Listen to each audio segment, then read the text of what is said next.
Hey there, fellow literature explorers. Today, we turn our gaze toward Jason Bourne, 2016, a film that carries the weight of an entire franchise on its shoulders while also trying to ask questions about memory, identity, and the haunting consequences of violence. As always, let me say right at the beginning, this is not a conventional review. I'm not here to tell you whether the movie is good or bad, or whether you should or shouldn't watch it. What we're doing here is much more intimate and much more ambitious. This is a deeply intellectual, theoretical, and critical analysis meant for those of us who love film the way we love literature. As a text full of hidden meanings, symbolic echoes, and cultural resonances that invite endless interpretation. Before we dive in, I'd be truly grateful if you could like and subscribe, not out of habit, but because it allows this small corner of conversation, the place where we approach movies as layered texts, to keep thriving. What has always drawn me to this installment is its mood. There is something bruised and exhausted about it, as though the film itself has aged along with its character. When I first watched it, I remember feeling struck by its silence. Not silence in the literal sense. The film is filled with roaring engines, clattering fists, and urgent music, but silence in its emotional core. Its central figure is no longer the wide-eyed fugitive discovering his own past.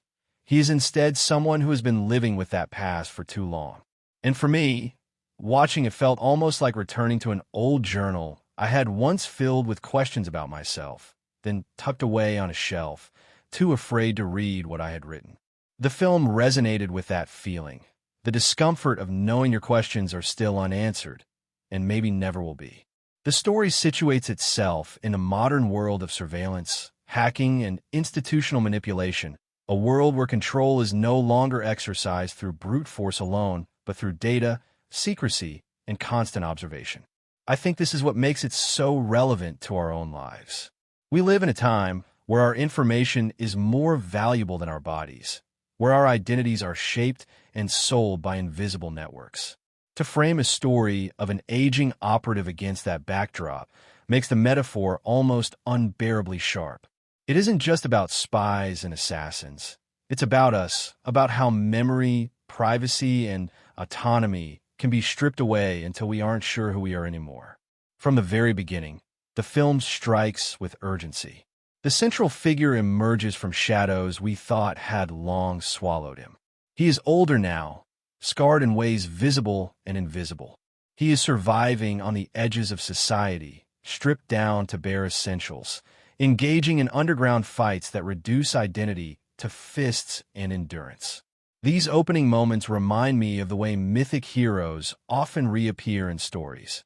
Odysseus returning in disguise, or warriors pulled from exile to confront unfinished battles.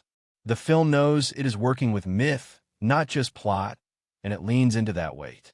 What follows is a spiral back into a world he can never fully leave behind. Old allies reach out, pulling him into the storm once more. A stolen file, whispers of new programs, the shadows of the Say stretching endlessly across the globe. Suddenly, the quiet he has carved for himself collapses. For me, this return isn't about adrenaline. It's about inevitability. There are some paths you cannot outrun, no matter how far you drift. Watching him step back into the fire feels like watching someone dragged by gravity, unable to resist the pull of history. The narrative sprawls across continents, weaving through protests, surveillance hubs, and government sanctuaries that feel sterile and suffocating. Each new location seems less like a place and more like a metaphor. The protests in Athens, with their fire and chaos, mirror his internal rebellion. The high-tech offices of the agency reflect the cold machinery of control. The desert roads, where he once sought freedom, become reminders that no distance can erase the hive's reach. This layering of setting and symbol is what makes the film feel literary to me. It's not just a chase, it's a text filled with spaces that mean more than they show. And then there are the revelations, those moments the film teases and withholds like secrets whispered behind glass. Each piece of information about his past adds weight to his silence, forcing us to ask whether identity is ever truly recoverable. The plot pivots not just on what he does, but on what he learns, and on how knowledge can be both liberation and curse. Watching him absorb these truths, I couldn't help thinking about how literature often warns us about the cost of knowledge. Oedipus learns too much, Hamlet hesitates too long, Faust bargains too eagerly. Here, the lesson feels equally bleak. To know yourself is sometimes to wound yourself beyond repair.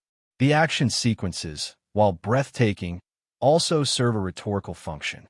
They are not just spectacles, but arguments in motion. The car chases through crowded streets are metaphors for institutional power crushing individuals, engines roaring like systems grinding down the weak.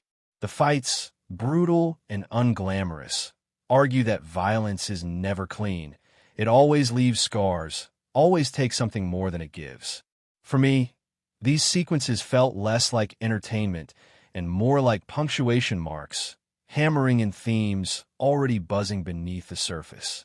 What excites me most about this story are the teases, the hints of betrayal, the blurred lines between friend and foe, the possibility that loyalty itself is a weapon wielded by those in power.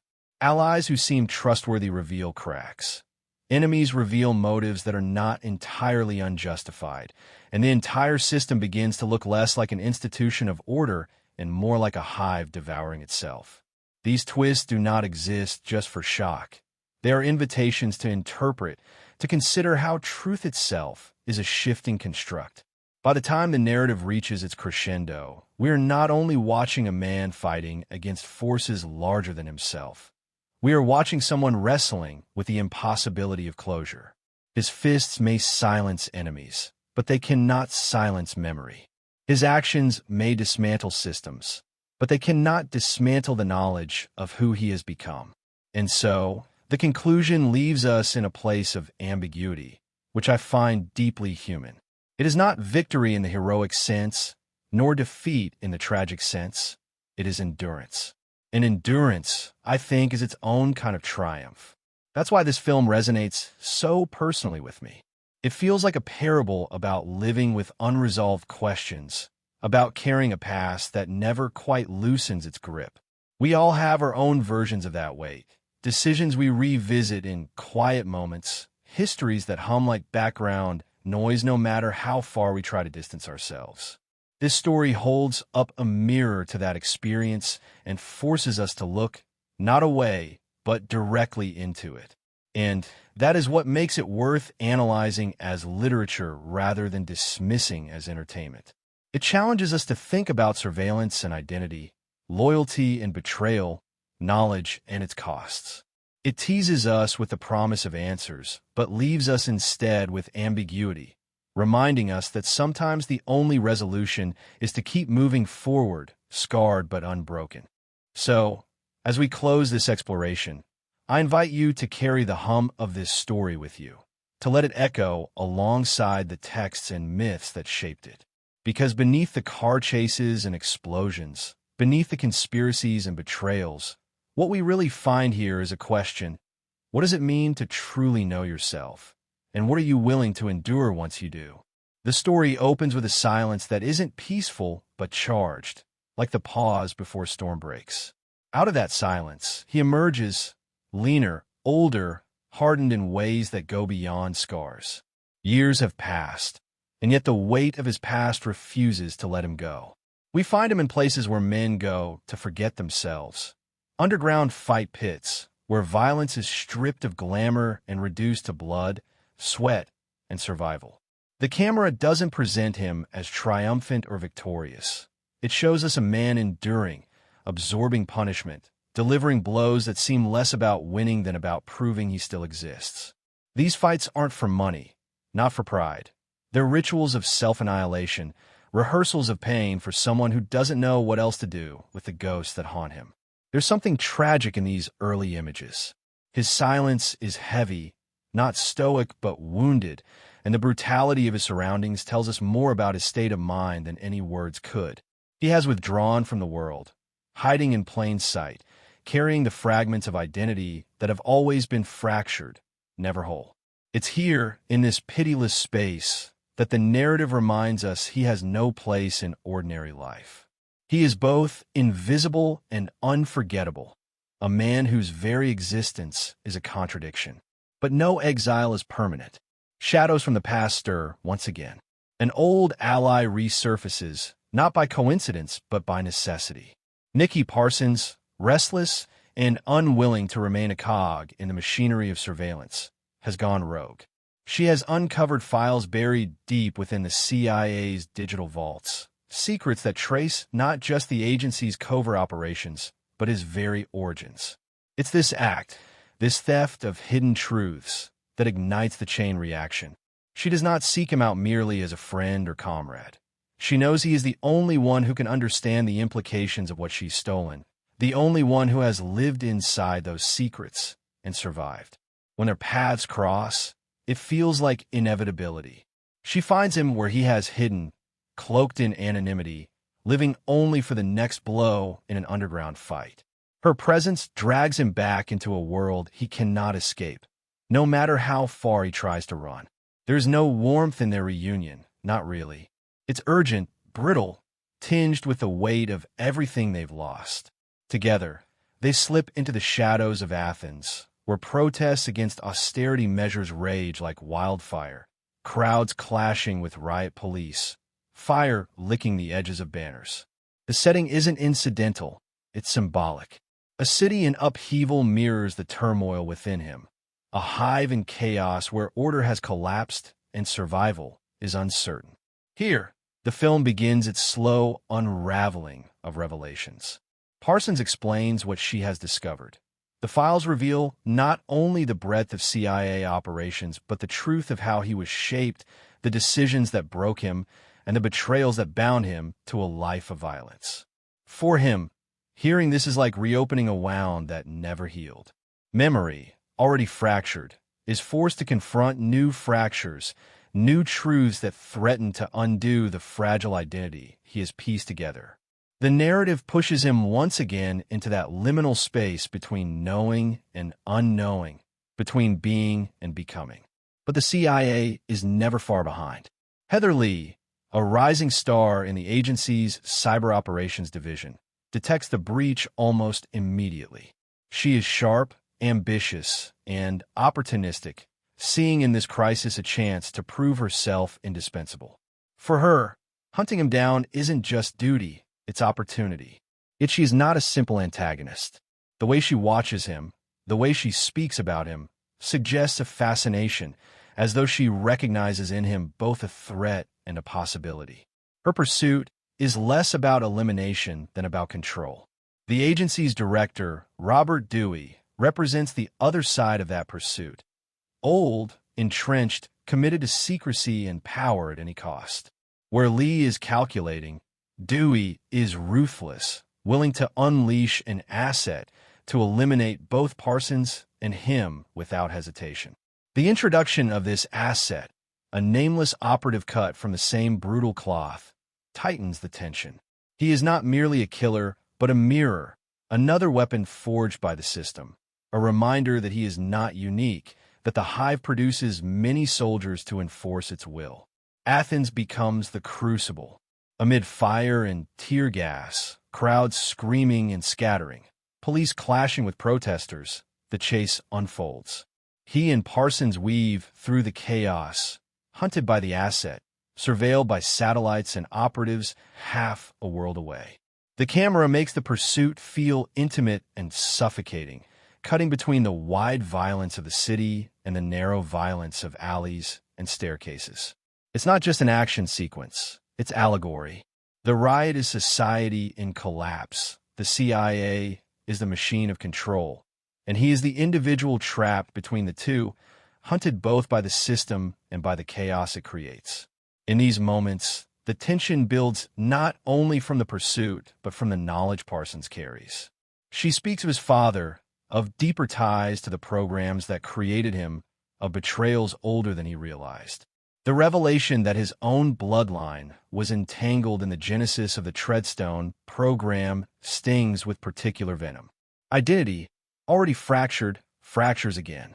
He is not simply a man used by a system. He is a man whose very family was bound to that system, whose fate was perhaps never his own. The chase ends in tragedy. Parsons is killed by the asset, her death sudden and merciless, her body crumpling in the chaos of fire and protest. It is a moment that silences the riot for him, even as the noise rages on. She dies not only as an ally, but as a symbol of resistance, someone who dared to uncover the truth and paid the price. Her loss cuts deeper than personal grief. It is the collapse of the fragile tether pulling him back toward humanity. Alone once more, he carries her stolen files, burdened not only with the truths they contain, but with the weight of her death. This is where the story tightens its grip. He is once again in motion, pursued across borders, hunted by an agency determined to silence him. But the revelations burn within him, reshaping his silence into something heavier. The enemy is no longer just the asset or the agency. It is the past itself, the system that shaped him, the betrayal that stretches back to his own father. Each step forward is not just survival. It is descent into truth, and truth here is poison as much as it is liberation. The first half of the film builds like this. Fights in pits that reveal his despair, an ally's return that drags him into the storm, revelations that fracture identity, and a chase that ends in loss and fury. By the time the dust settles, the world has shifted. He is no longer hidden, no longer anonymous. The hive knows where he is, what he carries, and that he will not stop. And as he stares out at a world filled with enemies and shadows, we understand that the true war has only begun. The silence after Athens is not peace, but grief. He carries it in his body like weight, every step heavy with the memory of loss. Nikki Parsons is gone, her rebellion crushed as quickly as it sparked, and what remains is a man once again alone. Except now he carries her secrets, and with them the unbearable truth of his own origins. This is where the story tilts from survival into something more profound, a reckoning not only with the system that made him, but with the shadow of family, betrayal, and blood that lingers behind every revelation. The CIA moves swiftly in the aftermath, pulling threads with precision. Heather Lee sharpens her pursuit, not with Dewey's blunt ruthlessness, but with her own brand of calculation. She sees in him not merely a target to be eliminated, but a possibility to be redirected. Her language becomes careful, her gaze sharper, as if she is always thinking 2 steps ahead of the men around her. She talks about control, about how he could be turned, and though her words never reach him directly, the audience feels the web she is spinning. Dewey, in contrast, remains unmoved, focused only on elimination. For him, the past must remain buried, and anyone who threatens to exhume it must be destroyed. The asset, nameless and relentless, continues his hunt. He is a creature of the same system, forged by the same methods, yet more ruthless, less haunted. Where the protagonist hesitates, torn between survival and morality, the asset moves like a machine, unburdened by doubt. Their paths will cross again, inevitably, but for now the shadow of that confrontation looms like a storm cloud. As the chase shifts to new arenas, the revelations deepen. Files taken from Parsons reveal a connection more intimate than expected. The genesis of Treadstone itself was tied to his father, Richard Webb, a man entangled in the very systems that shattered his son's life. For him, this is not just another revelation. It is a wound that strikes at the foundation of self. He had believed himself a soldier used by the machine, but now he is confronted with the knowledge that the machine was seeded by his own bloodline. Fate is no longer abstract. It is personal. The hive has consumed not only him, but his family. He follows the trail to Las Vegas, a city of lights that mask shadows, a hive disguised as spectacle. Here, the film's allegory sharpens. Casinos hum with the illusion of order, but beneath the flashing lights and endless hum of machines lies the same predation he has fought all along. The city itself becomes a metaphor for corruption, a place where chance is controlled, where systems manipulate outcomes while convincing participants they are free. Against this backdrop, the story builds to its crescendo. Heather Lee positions herself closer to him, reaching out in ways that blur the line between pursuit and recruitment. She speaks to her superiors of his value, of the possibility of turning him back into the fold. Yet her motives are layered, never simple. Does she see him as a weapon to wield, or as a means to dismantle Dewey's entrenched control? Her ambiguity becomes part of the tension, a reminder that even supposed allies operate with motives that may never be pure. The confrontation with Dewey in Las Vegas is staged as both physical and ideological. Dewey, representing the calcified old guard, refuses to let secrets die in the open. He moves through his world with entitlement, convinced that the ends always justify the means. When their paths finally converge, the clash is less about bullets and more about worldviews. Secrecy versus truth, control versus autonomy, power versus memory. The space between them buzzes with decades of betrayal. Dewey's death, when it comes, feels less like victory and more like inevitability, the crumbling of an old wall that was always destined to fall. But the asset remains, and the asset is not ideology. He is the embodiment of the system's violence. Their final battle strips away everything else. No more secrets, no more files, no more speeches. Just two men forged by the same fire, locked in brutal combat. The chase crashes through the streets, metal grinding against metal, engines screaming as though the city itself were tearing apart. It is not elegance, but destruction, a car chase that feels apocalyptic, culminating in violence so raw it seems to burn away the spectacle of the lights around it. When the asset falls, the victory is hollow. His death does not dismantle the system. It only removes one weapon from its arsenal. The hive remains, buzzing with corruption, ready to breed another soldier if necessary. And he knows this. His triumph is fleeting, overshadowed by the truth that the system will always endure, adapting, regenerating, surviving. In the quiet after the storm, the tension between him and Heather Lee sharpens into something unresolved. She presents herself as potential ally, but her ambition is clear. She is not driven by loyalty to him, nor even by loyalty to Dewey's memory. She is driven by her own desire to shape the hive, to mold it into something she controls. In her, the story plants its final sting.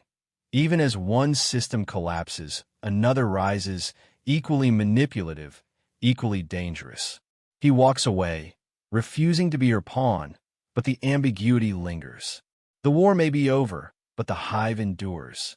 The conclusion does not bring closure, it brings endurance. He has confronted his past, unearthed the truth of his father's involvement, silenced Dewey, and destroyed the asset. But none of it restores what was lost. Parsons is gone. His identity remains fractured. The system persists, changed perhaps, but alive. He is still alone, still haunted, still carrying the silence that has always defined him. For me, this ending resonates because it refuses triumph. It does not allow him the comfort of being hero or savior. Instead, it leaves him as what he has always been, a scarred survivor, a man defined not by victory, but by persistence. He endures, and in that endurance, the film finds its truth. The hive is never destroyed, is only disrupted. The question is whether we, like him, can carry the weight of that knowledge and still keep moving.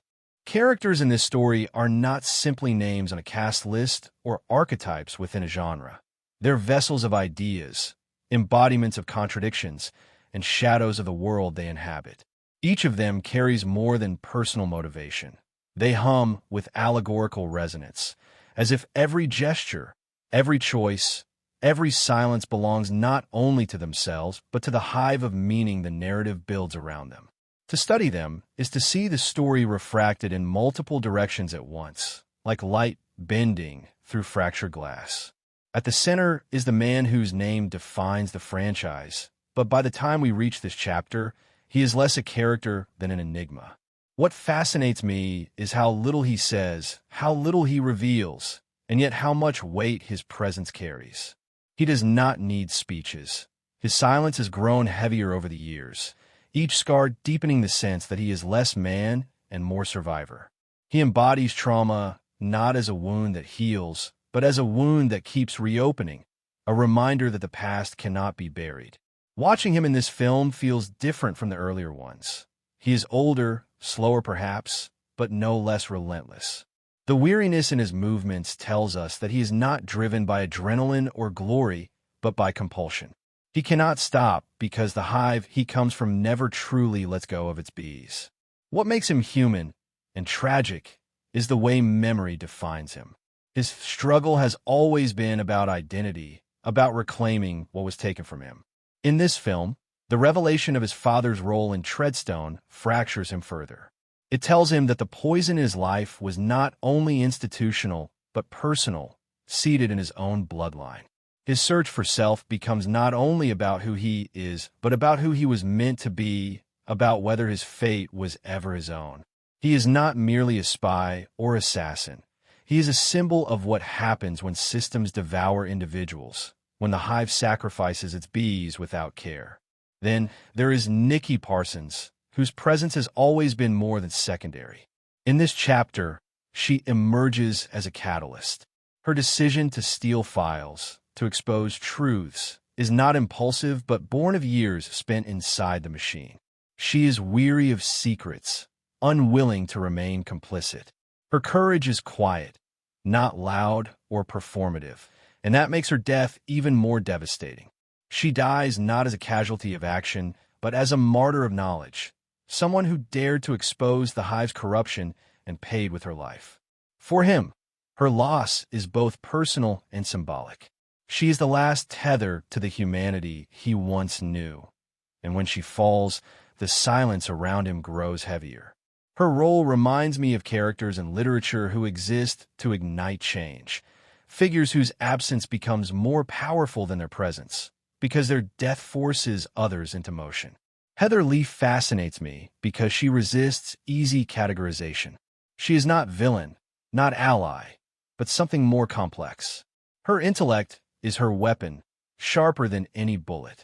She watches him with curiosity, as if trying to decode whether he is relic or opportunity. She speaks of control, of possibilities, hinting at admiration even as she plots his capture. What makes her compelling is that she embodies a new kind of power, not the brute force of Dewey's generation, but the manipulation of data, the weaponization of information. She represents the future of the hive, sleeker, subtler, more insidious. And in her final ambiguity, when she reaches out to him with the promise of partnership, we see the sting of irony. The system regenerates through her, even as Dewey's old order collapses. She is proof that the hive does not die, it adapts. Robert Dewey is the opposite, old power personified. He is blunt, ruthless, unwilling to bend. His philosophy is rooted in secrecy and control, in the belief that order can only be preserved through dominance. He does not view individuals as people, but as assets to be deployed or eliminated. In him, we see the calcification of the hive, rigid, unyielding, brittle with age. His death feels inevitable not only narratively, but symbolically. He represents a world that is already dying, unable to adapt to new realities of surveillance and data. And yet, his fall is not celebrated. It is almost mournful, a reminder that old tyrannies collapse only to make room for new ones. The asset is another mirror, and perhaps the most haunting one. He is not given a name because he does not need one. He is not individual but archetype, a soldier shaped by the same system, stripped of identity until only violence remains. His pursuit of the protagonist is not just mission but vendetta, for he too has been scarred by the system's betrayals. In him, we see what the central character might have become had he surrendered completely to the hive. Their final battle is not just a fight. It is a confrontation with the self, with the possibility of total dehumanization. When the asset dies, it is not triumph, but tragedy, because it is the death of what could have been a glimpse of the fate narrowly avoided. Even the minor characters hum with allegory. The protesters in Athens are not faceless extras. They're society in collapse, the hive in chaos. The bystanders in Las Vegas casinos are not simply witnesses to spectacle. They're metaphors for complacency, blind to the systems manipulating them while they chase illusions of freedom. Each character, major or minor, reflects some facet of the hive: its fragility, its corruption, its resilience, its blindness. Taken together, these characters form a tapestry of contradictions. He is both victim and executioner. Parsons is both ally and martyr. Lee is both admirer and manipulator. Dewey is both guardian and tyrant. The asset is both enemy and mirror. Each carries more than personal motivation. They carry the weight of ideas. This is why the story feels literary to me. It isn't about good versus evil, hero versus villain. It's about roles within a hive, about how each character represents some aspect of a system too vast to dismantle. And this is where the analysis becomes personal. When I think about these characters, I don't see them only as parts of a film. I see them as questions. Am I, like him, defined by struggles I never chose? Am I, like Parsons, complicit in systems until I choose to resist? Am I, like Lee, tempted to shape power for my own ends? Am I, like Dewey, holding on to old certainties long after they've rotted? Am I, like the asset, in danger of becoming what I despise? These characters haunt because they are not distant. They are reflections of us. The brilliance of this story is that it doesn't offer closure. Characters do not resolve neatly. They persist in ambiguity. The beekeeper of another tale destroyed the hive to save it. Here, the hive endures, reshaped but not undone. And each character leaves behind not answers but echoes, buzzing long after the screen goes dark. Strangeness often clings to films in ways that mirror their subjects, and this one is no exception. The more I learned about the making of this story, the more I realized that it carries its own strange little hive of curiosities, production choices, cultural echoes, behind-the-scenes accidents, and audience reactions that make the film feel alive beyond the screen. These facts aren't trivial add-ons. They resonate with the themes of surveillance, secrecy, and memory that pulse through the narrative itself.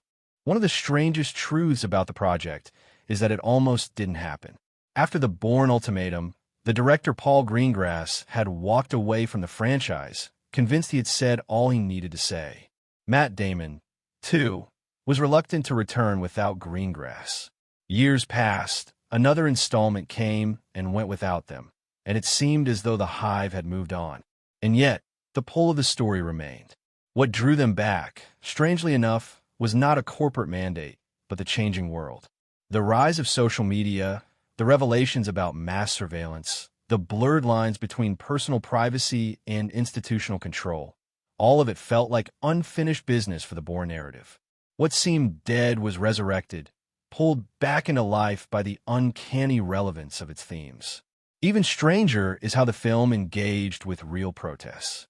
The Athens riot sequence, one of its most powerful set pieces, was filmed not with endless green screens, but by weaving staged action into genuine unrest.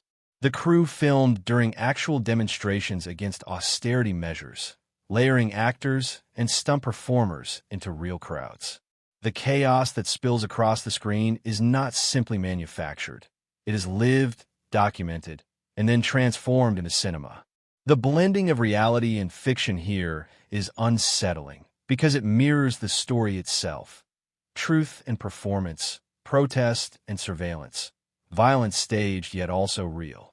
Watching it, I could not separate art from world, and that is perhaps the point. The secrecy around the script was another oddity. Much like the narrative of hidden files and stolen information, the production itself was cloaked in confidentiality. Damon admitted in interviews that even during shooting, pages of the script were being rewritten, altered, or kept hidden. Scenes were reshaped mid-production to respond to shifting ideas, leaving actors uncertain of what version of the story they were building toward. This kind of secrecy often breeds chaos on a set, but here it lent an uncanny authenticity. The cast was living the same disorientation as their characters. never sure what truths would emerge, only certain that they were being watched and recorded. There's also the strange case of Matt Damon's dialogue, or rather, the lack of it. Countless viewers noticed that he speaks fewer lines in this film than in any other installment, barely over 24 sentences across its 2-hour runtime. This scarcity is not an accident. Damon and Greengrass agreed that Bourne had been stripped of words as well as identity, that his silence was more expressive than speeches could ever be. It's a strange creative gamble in a blockbuster franchise, and yet it works because it amplifies the theme of memory. Silence as scar, silence as burden, silence as the only honest response to systems of lies. The filming of the Las Vegas climax carries its own unusual history. That car chase, one of the most destructive ever staged in the city, required months of negotiation with officials. Sections of a strip were closed, entire stretches of street turned into playgrounds of chaos. Over 170 vehicles were wrecked during the sequence, some deliberately, others through unexpected collisions that were kept in the final cut. Residents spoke of hearing the roar of engines and the crash of metal late into the night, unaware whether it was stunt or accident. The strangeness of staging such destruction in a city built on spectacle is that it barely seemed out of place. Las Vegas absorbed the mayhem like it was part of the show. Another odd thread is the presence of Alicia Vikander as Heather Lee. At the time, she had just won an Oscar, and yet she chose to step into a morally ambiguous role that gave her little of the glamour that usually accompanies award season darlings. Her character was designed to be slippery, unreadable, and Vikander leaned into that strangeness. In interviews, she refused to clarify Lee's motives, insisting that the ambiguity was essential. Watching her, I was struck by how her presence felt like a quiet disruption in the film. Every glance, every pause hinting at secrets never fully revealed. The asset, played by Vincent Cassel, carries another layer of strangeness. Cassel was cast not only for his physicality, but for his ability to radiate menace with silence. His character is barely fleshed out in dialogue, yet he hums with personal vendetta, as though he too were haunted by the system's betrayals. On set, Cassel reportedly insisted on performing many of his own stunts, throwing himself into fights with Damon that left both men bruised. The production leaned into this rawness, keeping takes where punches landed harder than planned. Watching the final cut, it's clear that the violence has an authenticity that polished choreography would have erased. Box office reception, too, carried its oddities. The film opened strong, topping charts, yet its critical reception was divided. Some praised its timely engagement with surveillance culture, while others dismissed it as derivative. What struck me was the intensity of that split. People didn't just review the film, they debated it, argued about its meaning, its necessity, its failures and triumphs. It became less a film than a cultural argument, buzzing with contradictory readings. That strangeness echoes the hive metaphor. One body, many voices, each pulling in different directions. And then there's the cultural afterlife. Fans dissected Damon's silences, Vikander's glances, Cassel's vendetta. Online communities debated endlessly whether the film added to the mythos or diluted it. What fascinates me most is how quickly the narrative spilled beyond the screen. Conspiracy forums seized on it as allegory, linking its themes of surveillance to real-world leaks and scandals. Academics used it in classrooms to discuss identity, privacy, and the politics of memory. The strangest fact is that a film dismissed by some as unnecessary became indispensable to others as metaphor.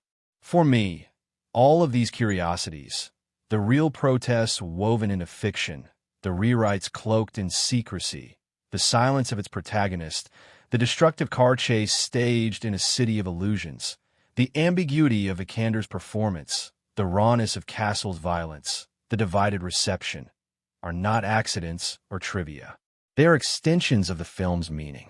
They make the movie feel alive, humming with contradictions, buzzing with echoes of reality. They remind us that cinema is never just spectacle. It is a hive, buzzing with the labor of many, vulnerable to corruption, but capable of producing something strange and golden. Critical responses to this film were as fractured and buzzing as the story itself, a chorus of perspectives that clashed, overlapped, and sometimes contradicted each other entirely. To trace them is to step into a hive of voices, each one certain of its own truth, each one pulling the film in a different direction. What fascinates me most is how the debates that surrounded it echo the very themes it embodies: identity, surveillance, control, ambiguity. The reception itself became part of the text, an extension of its meaning rather than something external to it. From one camp came praise for its relevance. Released in a world already anxious about data breaches, whistleblowers, and the encroaching power of institutions over private lives, the film was hailed as timely. Political commentators added another layer, seeing in the film a reflection of contemporary geopolitics. The Athens riot sequence, woven with real-world imagery, was interpreted as critique of Western institutions' complicity in global unrest. The CIA's obsession with information control resonated with debates about government overreach. For some, the film felt like prophecy, predicting how institutions would increasingly weaponize data. For others, it felt like a dramatization of fears already realized, less fiction than mirror. Audience reactions, too, were divided. Longtime fans of the franchise admired the return of Damon and Greengrass, but lamented what they saw as diminishing returns. Younger audiences, less attached to the earlier trilogy, often found it their entry point, reading its ambiguity as refreshing rather than repetitive. Online debates flourished, some fans dissecting every line, every glance, searching for meaning, others dismissing it as tired spectacle. The hive of fandom mirrored the hive of the story, buzzing, divided, alive with contradictions. Even within the cast and crew, perspectives diverged. Damon spoke often about how few lines he delivered, framing his silence as intentional, as a way of embodying the scars of a man who had said too much and been heard too little. Vikander leaned into ambiguity, refusing to define Heather Lee's motives, insisting the character was meant to be unreadable. Cassel described the asset as less a villain than a mirror, someone who carried his own wounds. Greengrass defended the film's tone as deliberately weary, a reflection of both a character and a world grown older, more cynical, less hopeful. Each voice added another layer, another interpretation, another hum in the hive. Box office performance became its own critical event. The film opened strong, proving the franchise still carried weight, but its long-term performance was less robust than expected. Analysts debated whether this signaled franchise fatigue or simply the difficulty of competing in a marketplace dominated by superheroes and shared universes. The financial story became part of the critical story, a parable of a once groundbreaking saga struggling to assert itself in a transformed cinematic ecosystem. Perhaps the most intriguing critical divide was over morality. Some critics admired the ambiguity, seeing in the protagonist's silence and violence a refusal to present him as hero or villain. Others condemned the film for romanticizing vengeance, for indulging in spectacle while pretending to critique it. These arguments remind me of how literature is often received, some seeing Hamlet as paralyzed, others as contemplative, some reading Faust as tragic, others as foolish. The disagreement is the point, the buzzing of the hive proof that the story has struck a nerve. Even years later, critical conversations continue. Essays emerge about surveillance culture, about the aesthetics of silence, about the politics of Las Vegas as a setting for collapse. The film is not frozen in time. It evolves as the world around it evolves. Its themes resonate differently in light of new scandals, new protests, new revelations of institutional overreach. In this way, it behaves less like a product of 2016 and more like a living text, buzzing with relevance whenever we return to it. What I find most striking is how the critical reception mirrors the film's own ambiguity. Just as the story refuses to resolve whether the hive can be saved or only burned, so too do critics refuse to resolve whether the film is triumph or failure, profound or repetitive. Its legacy is not consensus, but debate. And that, I think, is its greatest achievement. The Hive is alive not because it offers answers, but because it provokes questions, because it keeps buzzing long after the lights dim. The production of this film unfolded like a mirror of its own narrative, driven by secrecy, shaped by control, buzzing with tension, and filled with moments where accident and intention blurred until they were indistinguishable. To examine how it was made is to recognize how deeply its themes seeped into the fabric of its creation. This wasn't simply a blockbuster put together on autopilot. It was a hive of contradictions, with every decision reflecting the struggle between authenticity and spectacle, exhaustion and renewal, silence and noise. The first truth is that the project very nearly never existed. After the Bourne ultimatum, Paul Greengrass had sworn off returning, feeling he had already pushed the story to its conclusion. Matt Damon echoed that sentiment, declaring publicly that he would not step into the role again unless Greengrass was at the helm. For years, the hive of the franchise seemed dormant, buzzing only with speculation. The 2012 spin-off attempted to stretch the mythos without them, but its reception made clear that the heart of the story was missing. It took the shifting world outside cinema, the revelations about surveillance states, the omnipresence of data mining, the unease about privacy in a digital age, to coax both men back. Production didn't begin with a script in hand. It began with a question. How can Bourne exist in a world where technology makes hiding impossible?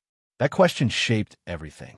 Filming began without the kind of finished scripts studios usually demand. Drafts were in flux, rewritten constantly, sometimes on the day of shooting.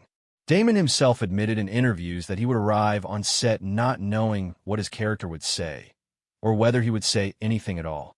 Greengrass embraced this uncertainty, arguing that it mirrored the disorientation of the protagonist himself, a man piecing together fractured truths moment by moment.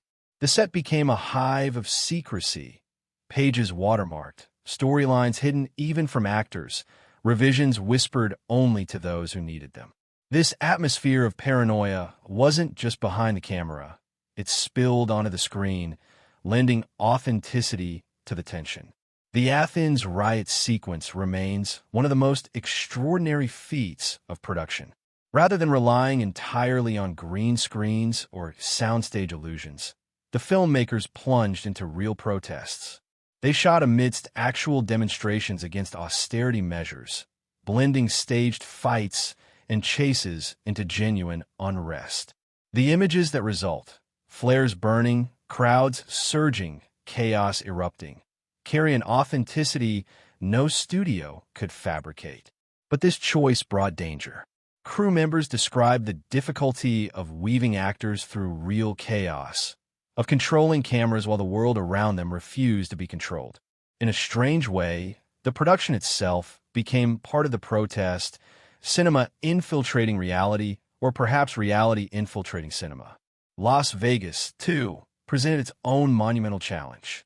For the climactic chase, the Strip was shut down, a logistical miracle achieved only through months of negotiation. Over 170 cars were destroyed during filming, many of them actual wreck staged for impact rather than digital illusions. Residents reported hearing crashes echo through the night, unaware whether accidents or stunts were unfolding. Damon described the sequence as exhausting to film. Heat, noise, the sheer scale of destruction, but also exhilarating because it captured the rawness Greengrass demanded.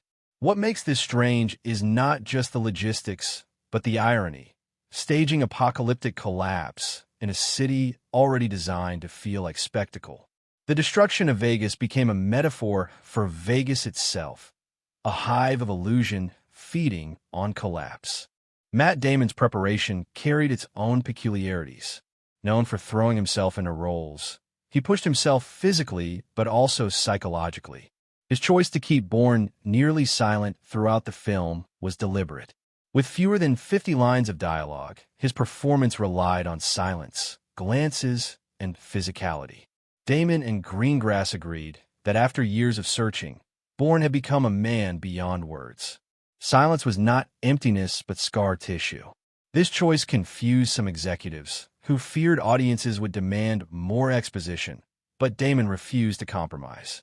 His silence became one of the film's most striking features, a strange but fitting reflection of trauma and alienation.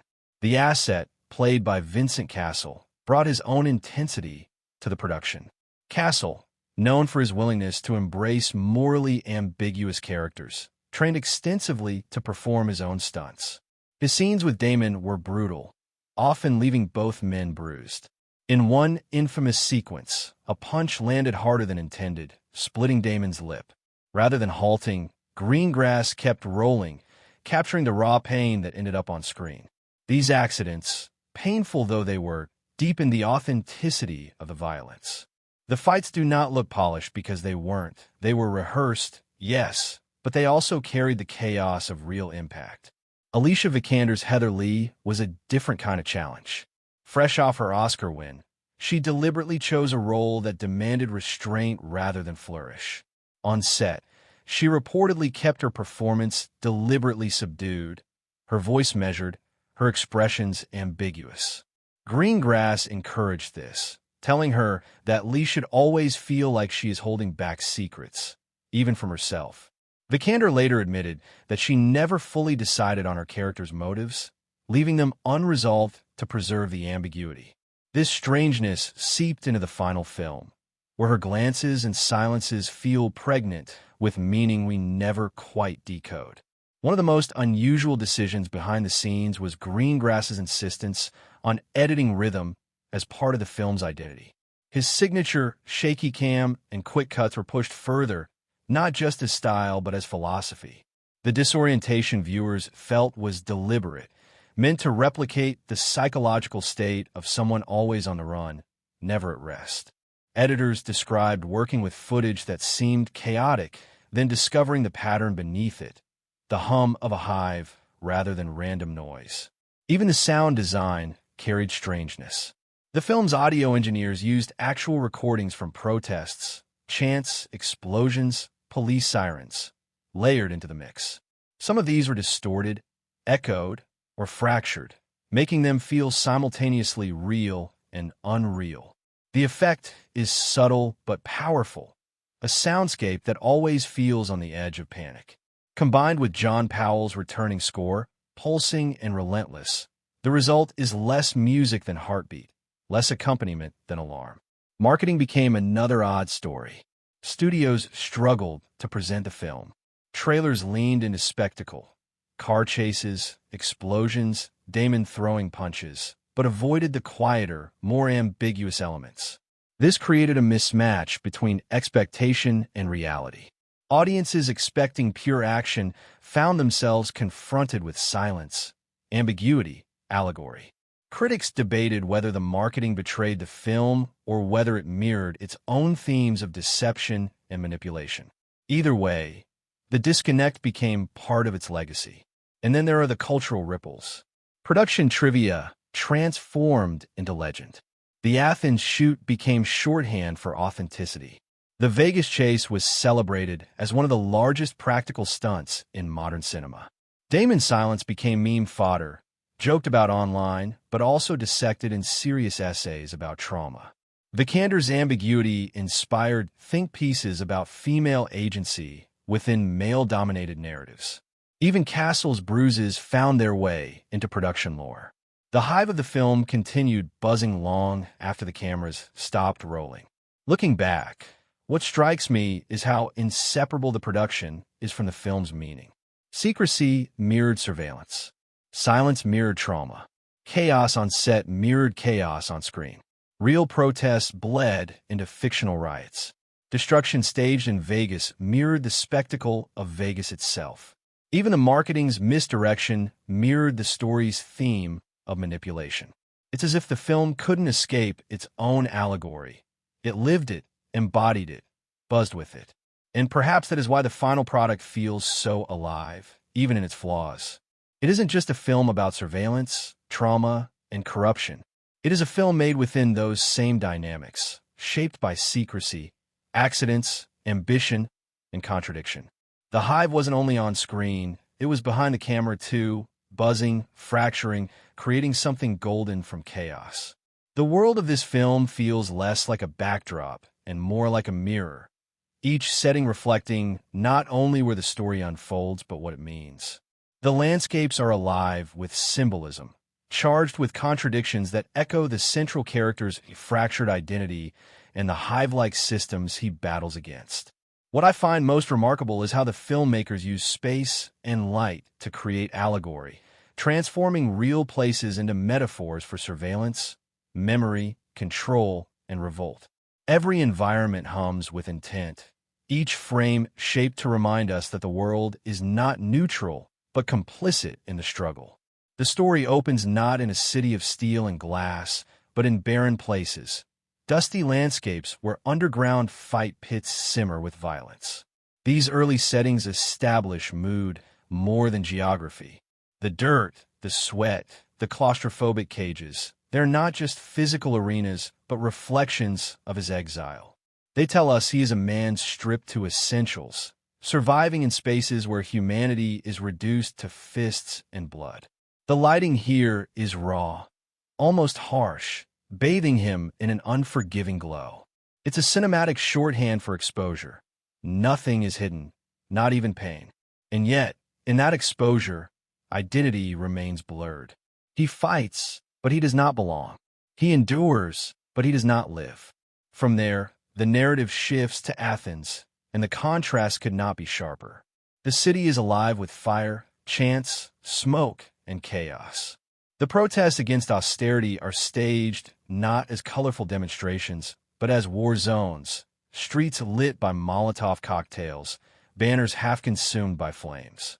Cinematically, the choice to shoot amidst real protest footage gives the sequence authenticity, but thematically, Athens becomes allegory.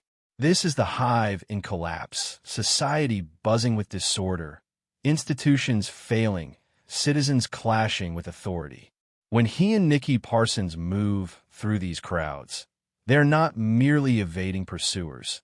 They're navigating a metaphorical landscape of unrest that reflects his own inner upheaval. The handheld camera work intensifies this, weaving through smoke and crowds, the frame itself trembling like the unstable order of the hive. Contrast that with the sterile precision of CIA headquarters. These interiors are drenched in cool light, fluorescent whites, and metallic blues. The architecture is clean, symmetrical, orderly. Yet that order is suffocating, stripped of warmth, designed less for human presence than for control. Every glass wall, every screen glowing with data, every hushed conversation reminds us of surveillance's omnipresence.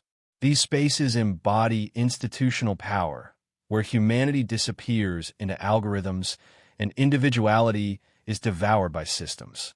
The cinematography lingers on monitors, servers, and corridors as if to remind us that here, information is the true weapon.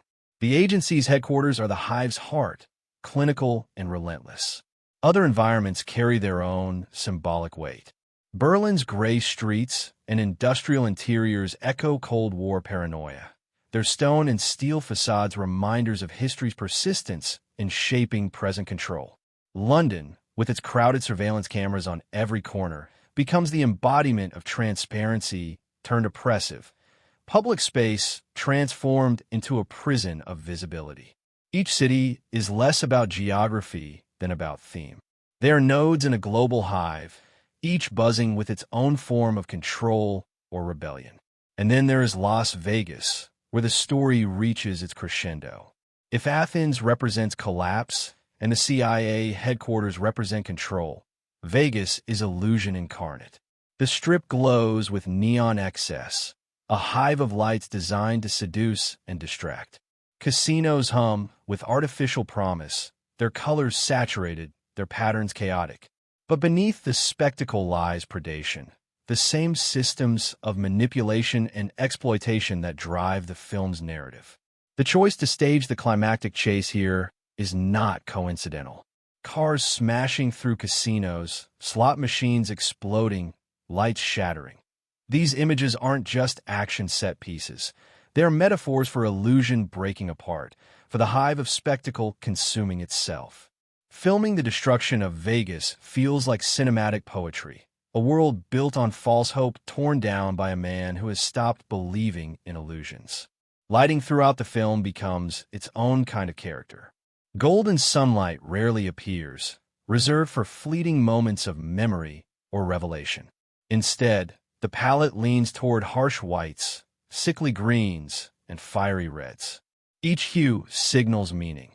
White for institutional sterility, green for corruption and secrecy, red for collapse and purification. Even in outdoor spaces, natural light is often muted, filtered through smoke or haze, as if the world itself were clouded.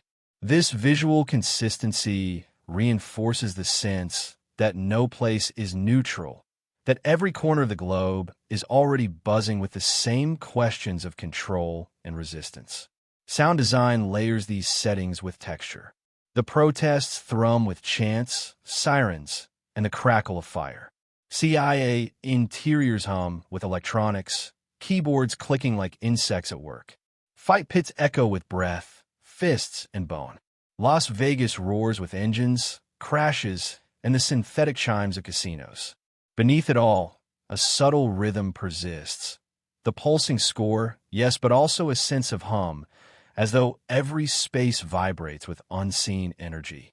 The hive metaphor extends into sound, and it unsettles the listener. Even in silence, you sense the buzz. Cinematography ties it all together. Greengrass's handheld style is famously divisive, but here it functions as more than technique. It reflects instability, forcing us to feel the disorientation of a man always on the run. The frame doesn't let us settle. It shakes, darts, fragments. Wide shots are rare, withheld like luxuries, while close-ups dominate, placing us uncomfortably close to violence and paranoia. This style makes the world feel unstable, fragile, vibrating like the hive itself. What makes these cinematic choices resonate is that they never feel random. Every setting is allegorical. Every color, every sound, every camera movement carries meaning. The world itself is storytelling, each environment reinforcing the themes of memory, identity, surveillance, and corruption.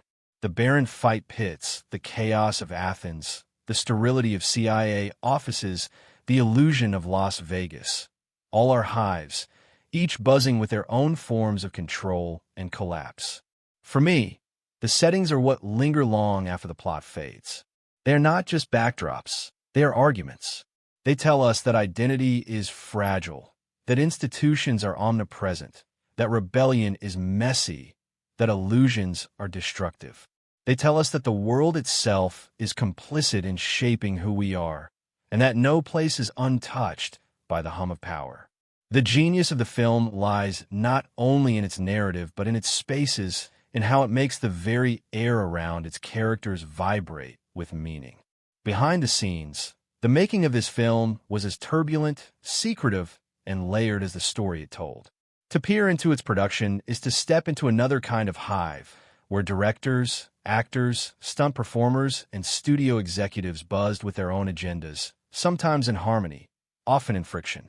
What emerged was not a smooth or simple process, but something jagged and alive, forged from contradictions, much like the character at its center.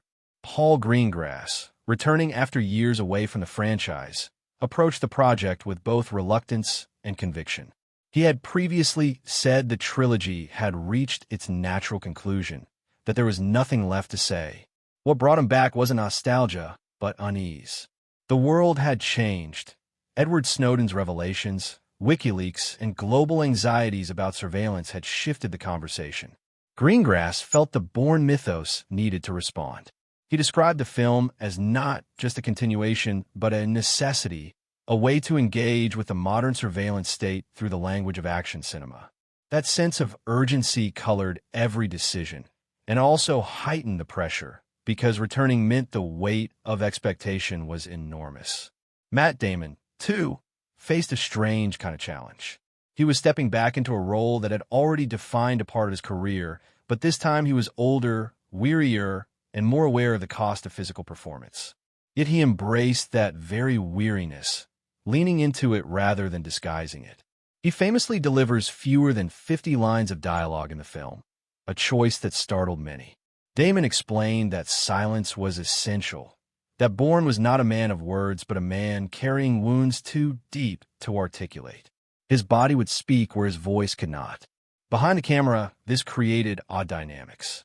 Crew members often joked that Damon would spend entire days filming without saying more than a handful of words, communicating through movement, glances, and silence. Production secrecy mirrored the paranoia of the story itself. The script was incomplete when filming began, constantly rewritten during production. Damon and Greengrass admitted that pages were being reshaped daily, with actors sometimes receiving new lines minutes before cameras rolled, or finding that lines were stripped away entirely. This atmosphere of uncertainty frustrated some, but also lent authenticity to the performances. The actors, like their characters, were often unsure of what was coming, forced to react in the moment. In a strange way, they lived the ambiguity the film sought to portray. The Athens riot sequence is one of the most legendary behind-the-scenes stories. Filmed amidst real protests against austerity, the crew threaded actors and cameras through genuine chaos. Staged violence blended with actual unrest, blurring the boundary between cinema and reality. Stunt coordinators described it as some of the most difficult work of their careers, not because of danger from actors, but because of the unpredictability of the environment. Tear gas drifted into shots, chants roared unpredictably, and the line between documentary and fiction dissolved. Greengrass thrived on this, insisting that authenticity required embracing chaos. For him, cinema had to buzz with reality, and if that meant risk, so be it. Las Vegas offered a different kind of challenge. Less chaos, more control, but no less surreal. Closing the Strip to stage the climactic chase required months of negotiation and enormous logistical precision. More than 170 cars were wrecked in the sequence, making it one of the most destructive practical stunts ever filmed in the city. Damon later recalled how surreal it was to smash through the illusion of Vegas itself, a city designed to be spectacle, while creating a spectacle of destruction. For the crew, the hardest part wasn't filming the crashes, it was resetting them, preparing for takes that required absolute precision even amidst the carnage. Watching it unfold, extras and bystanders often forgot they were witnessing fiction. The mayhem felt too real, too uncontained. Vincent Cassel, who played the asset, brought his own intensity. Known for immersing himself in roles, he trained extensively to perform his own stunts. His fight sequences with Damon were filmed with minimal choreography, designed to look awkward, exhausting, bruising. On set, punches occasionally landed harder than intended. Damon split his lip in one take. Cassel bruised his ribs in another. Greengrass encouraged them to keep going, capturing the rawness. What made the fights convincing wasn't polish, but imperfection, the sense that two battered men were truly trying to break each other. Alicia Vikander, freshly acclaimed from her Oscar win, chose a different kind of immersion. She played Heather Lee as deliberately unreadable, holding back more than she revealed. On set, she reportedly delivered lines in multiple ways, sometimes shifting mid-scene to preserve ambiguity. Greengrass encouraged this, telling her that Lee should always feel like she's holding something in reserve. Crew members described her performance as icy and magnetic, a stark counterpoint to Damon's silence. In their scenes together, the air buzzed with tension not from raised voices, but from the weight of what neither character said outright. Sound design carried its own behind-the-scenes strangeness. Engineers recorded hours of crowd noise from real protests, blending them with staged effects. They distorted and layered these sounds to create the sense of a world always on edge, always buzzing with unrest. In some scenes, faint echoes of protest chants were mixed under dialogue, almost subliminal to maintain tension. The decision to weave reality into fiction through sound was subtle but transformative. It made the world feel alive, unpredictable, volatile. Greengrass's handheld camera style remained divisive among crew and critics alike. On set, camera operators described the exhaustion of long takes, weaving through chaos with rigs that left their arms trembling. But Greengrass believed that instability was the point. He wanted viewers to feel disoriented, to experience the instability of someone haunted, never safe. Even in rehearsals, he insisted on capturing movement raw, letting the camera stumble, dart, vibrate. For some, this was maddening. For him, it was authenticity. Marketing brought its own contradictions. Trailers highlighted explosions and chases, but downplayed the film's silence, ambiguity, and allegory. This created mismatched expectations. Audiences walked in prepared for relentless spectacle and walked out debating philosophy, silence, and surveillance. Studio executives defended their choices, but Greengrass bristled, calling the marketing a betrayal of tone. In hindsight, this tension became part of the film's legacy. It wasn't just a story about manipulation. It was itself manipulated, packaged as something it wasn't, mirroring its own themes. On set, camaraderie bloomed amidst exhaustion. Damon often stayed late with Greengrass to review footage, shaping performance and direction in real time. Cassel and Damon bonded over bruises, laughing about the punishment their bodies endured. Vikander kept her distance, maintaining her character's cool detachment even off camera. Crew members recalled moments of levity. Statham visiting the set one day, teasing Damon about stealing his action crown, or extras erupting in genuine cheers during riot sequences. The hive buzzed not only with tension, but with moments of human warmth, fleeting but real. Looking back, what fascinates me most is how the production lived the story it told. Secrecy mirrored surveillance. Bruises mirrored trauma. Chaos in Athens mirrored chaos in the world. Destruction in Vegas mirrored spectacle in life. Silence on set mirrored silence in the character. Even marketing's missteps mirrored manipulation. The film wasn't just about identity, corruption, and control. It was made within those same forces, shaped by them, scarred by them, alive with them. And that, I think, is why the finished product feels so authentic, even in its flaws. It buzzes with the contradictions of its own making, a hive built from secrecy, bruises, chaos, and persistence. Behind the cameras, as on screen, survival was never about neat answers. It was about endurance, about carrying the weight of expectations, about moving through disorder towards something that might hold. The hive of production hummed as loudly as the story itself, and what emerged was cinema that feels both scarred and alive. Themes in this film move beneath the surface like subterranean currents, invisible yet irresistible, carrying the story along in ways that are felt before they are named. To watch it is to feel that it is not merely about a spy or an assassin or even a man searching for himself, but about the conditions of modern existence. Our surveillance-saturated age, our fractured identities, our uneasy relationship with power and memory. The symbolism that runs through it is not decorative, it is structural. It hums in the background, like the low buzz of a hive that never ceases, reminding us of the systems we inhabit and the shadows we cannot outrun. The first and most overwhelming theme is identity. Bourne's entire journey has always been about discovering who he is, but in this chapter, identity is not only personal but generational. The revelation that his father was bound to the genesis of Treadstone shifts the question from "Who am I?" to "Was I ever free to be anything else?" The trauma of his conditioning is no longer just about his own victimization. It is about inheritance, about bloodlines entangled with systems of power. Symbolically, this reflects a broader anxiety about destiny. How much of who we are is chosen, and how much is scripted by histories and structures beyond our control. His silence throughout the film reinforces this theme. Words fail him because identity itself has failed him. He has no language left to name himself. Closely tied to identity is the theme of memory.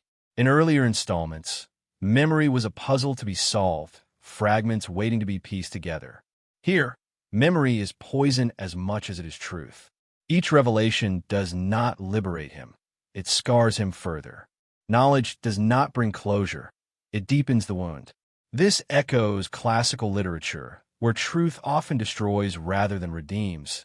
Oedipus blinded by what he learns, Hamlet paralyzed by what he knows. Memory in this film is less a path to selfhood than a weight that drags the protagonist deeper into silence. Surveillance and control form the next great thematic thread. The CIA is no longer portrayed as merely a clandestine agency of operatives. It is an omnipresent machine of observation. Its power is no longer in fists and bullets alone, but in data, networks, and manipulation of visibility. Symbolically, the agency becomes the hive's queen, invisible yet all-controlling, feeding off information rather than nectar. The Athens riots, buzzing with fire and chants, are contrasted against the cold sterility of agency headquarters. One is chaos, the other control, but both are forms of surveillance, one public and uncontrolled, the other hidden and absolute.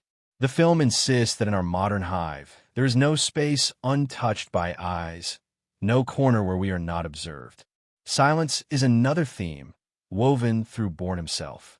He speaks so little not because he has nothing to say, but because he has already said too much.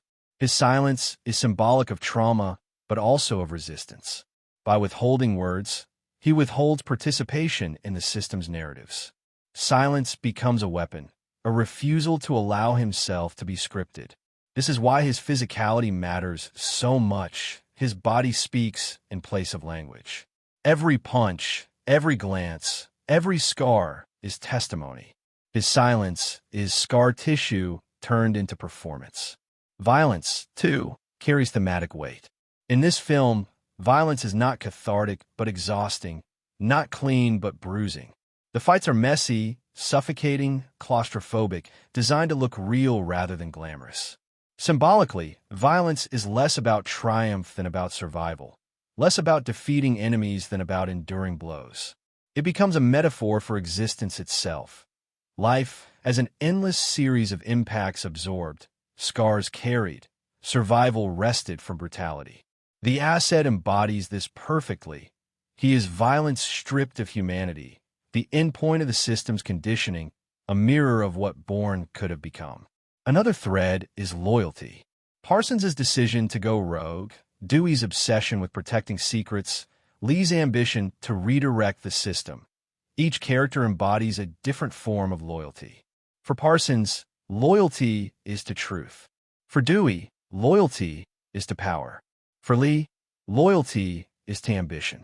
For Bourne, loyalty is fractured, torn between the personal, his grief for Parsons, his father's shadow, and the political, his desire to expose corruption. The symbolism here is clear. The hive survives on loyalty, but when loyalty fractures, the hive collapses. Las Vegas as a setting adds its own symbolic layer. The city is illusion incarnate, a hive of spectacle built on manipulation. Casinos are machines of control, disguised as games of chance. Staging the climax here is no accident. It represents the collision between truth and illusion, between control and collapse. When cars crash through casinos, when slot machines explode, when neon lights shatter, it is more than spectacle. It is metaphor for illusions breaking apart, for systems of manipulation collapsing under their own weight. Vegas is the hive consumed by its own artificiality. The symbolism of the asset is worth lingering on. He is nameless because he is not meant to be individual. He is meant to be system. He is the embodiment of what happens when humanity is erased and only conditioning remains. His vendetta against Bourne is personal, but it is also systemic. Two bees fighting within the hive, both scarred by the queen's demands. His death at Bourne's hands is not victory, but confrontation with self. He is what Bourne might have become had he surrendered completely. Heather Lee embodies a different kind of symbolism, the regeneration of systems. Where Dewey represents old power, blunt and rigid, Lee represents new power, sleek, and adaptive. She embodies the future of surveillance, data-driven, emotionally manipulative, operating not through force but through subtlety. Her final ambiguity, reaching toward Bourne while clearly planning to exploit him, symbolizes the hive's immortality. Systems collapse, but new systems always rise, adapting to new conditions. Lee is the queen-in-waiting, proof that the hive never dies. Perhaps the most profound theme is ambiguity itself. The film refuses to resolve its questions. Did Bourne gain freedom by learning about his father, or did he simply inherit another layer of bondage? Did he dismantle the system by killing Dewey, or did he simply clear the way for Lee to reshape it? Did he avenge Parsons's death, or did her sacrifice become another brick in the wall of futility? Ambiguity hums through every scene, buzzing like the hive itself. The refusal to offer closure is not failure, but philosophy. It forces us to sit with the discomfort of unresolved truths. For me, the film's symbolism resonates because it feels lived. Silence as scar tissue. Violence as survival. Surveillance as omnipresent hive. Identity as inheritance. Illusion as collapse. Every frame vibrates with meaning. Every setting hums with metaphor. It is not merely a story about a spy, but a story about us. About how we live in systems we cannot fully see, how we carry traumas we cannot fully name, how we endure impacts we cannot fully avoid. And that is why the film lingers. It is not just about fists and chases. It is about the hum of a world where identity, memory, and control buzz constantly around us, where silence may be our only weapon, and where survival itself becomes a kind of resistance. The themes and symbolism are the hive beneath the story, alive and unsettling, reminding us that cinema, like literature, is never just spectacle but text, vibrating with questions we cannot easily silence. The filmmaking of this chapter in the saga feels like an act of translation, taking themes of memory, surveillance, and identity and embedding them not only in dialogue or plot, but in the very grammar of cinema. What fascinates me most is how the film speaks in its techniques. Through the camera's instability, the rhythm of cuts, the texture of sound, the bruising physicality of stunts. Layered on top of this craft is the story of its release, its uneven reception, and its strange relationship with a marketplace that both consumed and misunderstood it. The methods and the money tell their own tale, buzzing with contradictions that mirror the narrative itself. Paul Greengrass's directing style dominates every frame. His signature is handheld camera work that never quite sits still, never quite lets us breathe. Some critics call it disorienting, others call it immersive. What matters here is intent. Greengrass wanted audiences to feel Bourne's instability, to see the world as he sees it, fragmented, unsettled, alive with threat. The camera doesn't glide, it stumbles. It darts and shakes as if chased itself. This style makes even the quietest conversations feel tense because the frame refuses calm. Watching, you sense the hum of paranoia. Even when nothing happens, you feel something is about to. Editing extends this philosophy. Christopher Rouse, longtime collaborator with Greengrass, cut the film like a heartbeat under stress, irregular, urgent, constantly racing. Long shots are scarce. The rhythm is quick, fractured, designed to keep us slightly off balance. Some moments linger just long enough to let tension build, then shatter into rapid cuts that mimic panic. This restless pacing embodies the hive-like hum of surveillance. Constant monitoring, constant movement, never a moment of stillness. Sound design adds another layer. Offices hum with fluorescent lights and the clicking of keyboards, every sound sterile, artificial. Protests roar with chants, sirens, and fire crackling in the distance, a wall of chaos swallowing voices. Las Vegas howls with engines, the mechanical whine of slot machines, the crunch of metal against metal. Beneath all of this lies John Powell's returning score, pulsing with relentless rhythm, less melody than momentum. His music feels like breath under duress. Inhale, exhale, chase. The soundscape doesn't just accompany images, it vibrates with them, amplifying the hum of a hive always on the edge of collapse. Practical effects were prioritized over digital ones. The fight sequences are shot up close, with actors often making real contact, their bruises genuine. Damon and Vincent Cassel punished themselves for authenticity, throwing punches that landed harder than choreography intended. Bruises and cuts linger on their faces in later scenes because they were earned, not painted on. The Athens riots were staged amidst real protests, weaving fiction into reality. The Las Vegas chase destroyed more than 170 cars, a spectacle of real metal, real fire, real wreckage. CGI was used sparingly, mostly to patch or enhance, but never to replace. The philosophy was simple. Violence should feel heavy, not weightless, and destruction should feel terrifying, not cartoonish. Cinematography and color design deepened the metaphor.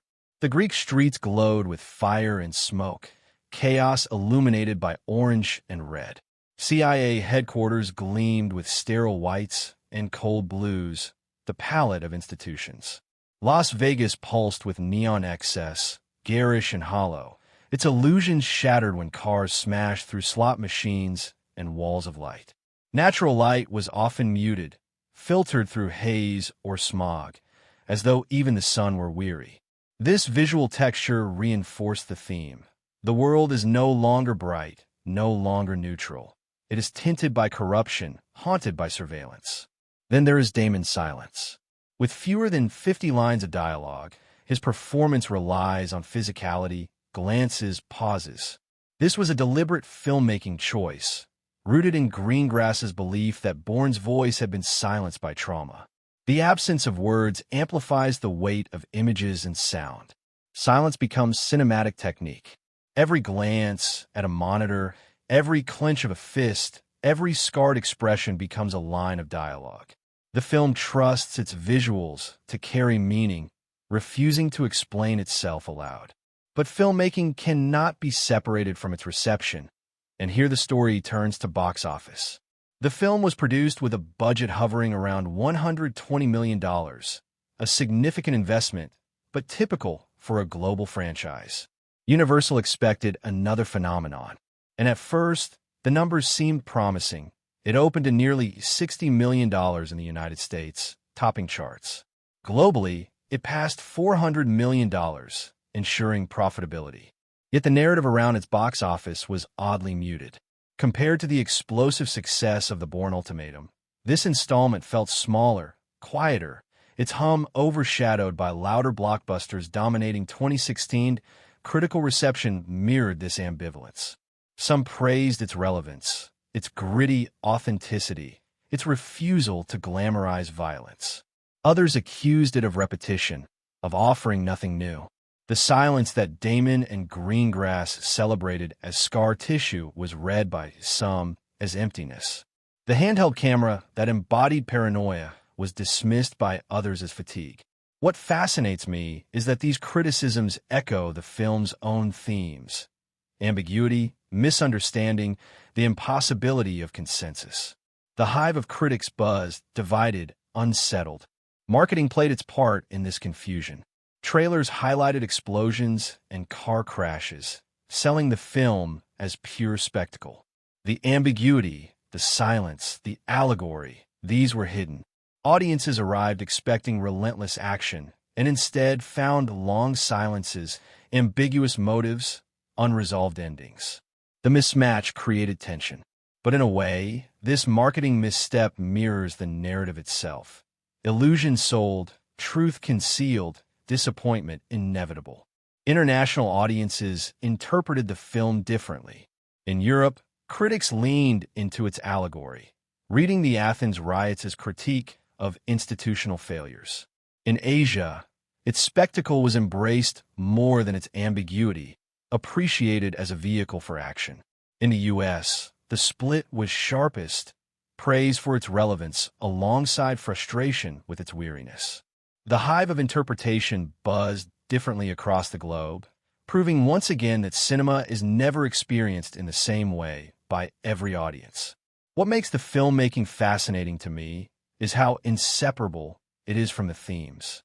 The shaky camera is not just style, it is paranoia. The fractured editing is not just pacing, it is memory. The bruising fights are not just action, they are trauma embodied. The soundscape is not just accompaniment, it is the hum of surveillance. Damon's silence is not just acting choice, it is scar tissue. Even the box office performance and critical confusion mirror the story. The system consumed it, misunderstood it, commodified it, yet it endured. And so, the film becomes a paradox. It was profitable, yet considered underwhelming. It was praised for authenticity, yet dismissed for fatigue. It was marketed as spectacle, yet delivered ambiguity. It was both embraced and rejected, celebrated and condemned. In this way, its filmmaking and its financial story hum with the same ambiguity as its protagonist. Never fully hero, never fully villain, never fully triumph, never fully failure. For me, that is its strange beauty. It endures not because it resolved its contradictions, but because it lived them. The techniques buzz with metaphor, the box office hums with contradiction, the criticism swarms with division.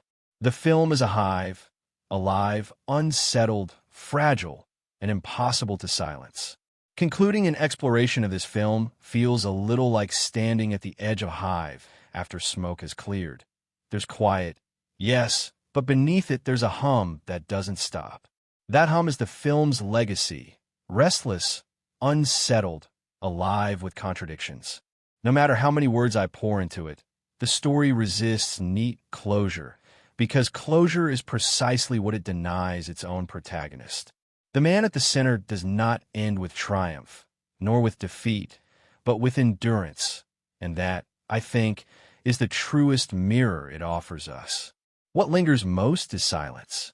Matt Damon's performance, pared down to less than 50 lines of dialogue, transforms absence into presence. Silence is not emptiness here. It is scar tissue, the weight of years of violence and betrayal carried in glances and gestures. For me, this silence is more haunting than any speech could have been, because it embodies what trauma actually feels like, not a dramatic soliloquy, but the inability to articulate, the swallowing of words that can't bear to be spoken. To end with silence is not to end at all. It is to leave a question buzzing, unresolved, and that is why the film stays with me. Thematically, the conclusion folds back on itself. Identity, once a puzzle, becomes a wound. Memory, once a source of answers, becomes poison. Surveillance, once a shadow, becomes the air itself. Every revelation scars rather than liberates. Every act of violence resolves nothing. This is not failure, it is philosophy. The film insists that truth is not comfort, that justice is never pure, that the hive always survives even when individuals perish.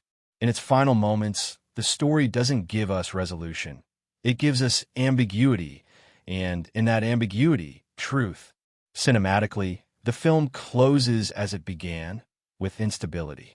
The handheld camera never stops trembling, the editing never stops cutting, the sound never stops humming. Even in moments that could have been calm, the techniques refuse closure. The frame buzzes with paranoia, the rhythm pulses with unease. Watching the credits roll,